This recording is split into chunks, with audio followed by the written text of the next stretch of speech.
मैं आपको बताती चली जाऊं कि आप सबको पता है कि हमारा जो शेड्यूल है वो आ गया। शेड्यूल सामने आ गया। जब इलेक्शन का शेड्यूल आ जाता है तो उस इलेक्शन के शेड्यूल के बाद ना कोई डेवलपमेंट हो सकती है उधर, और कैंपेनिंग के लिए ख़ास तौर पे उन्होंने मना कर दिया है कि आप ना कोई मिनिस्टर ना कोई और आ सकता ना। तीसरी अहम चीज़ है कि जी जब शेड्यूल आ जाता है तो फिर हम वोटर लिस्ट मांगते हैं। अब वोटर लिस्ट के बारे में कल भी आपको पता है कि एक खबर हमने दी थी कि हमने वोटर लिस्ट चैलेंज कर दी है। वो मैं आपको इसलिए कल तक मैं तफसीलात आपके सामने रखना, आज प्रेस कॉन्फ्रेंस में रखना चाह रही थी। पिछली दफ़ा इलेक्शन के अंदर 2,95,000 वोट टोटल थे हमारे इलाके के अंदर, 2,95,000। हमने वोटर लिस्ट जो मांगी, और ये उसकी रसीद है कि आपको पैसे दे के मांगनी पड़ती है ना, ये उसकी रसीद है। हमने उनसे जाके वोटर लिस्ट मांगी।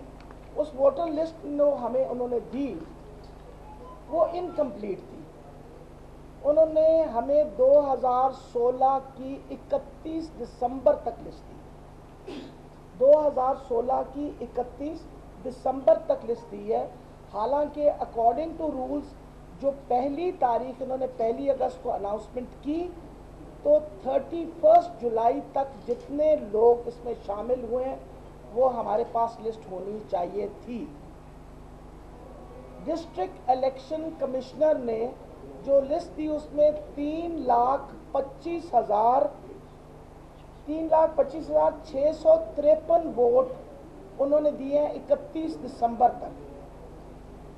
इसके मुताबिक 3 साल के अंदर 30,000 वोट बढ़ी। आप इसकी एवरेज निकालें, औसत निकालें तो पता लगता है कि 10,000 वोट हर साल बढ़ी। अब ये 7 महीने की जो वोट आनी है, हमें उम्मीद है कि जो को 25,000 वोट बढ़ने लगी।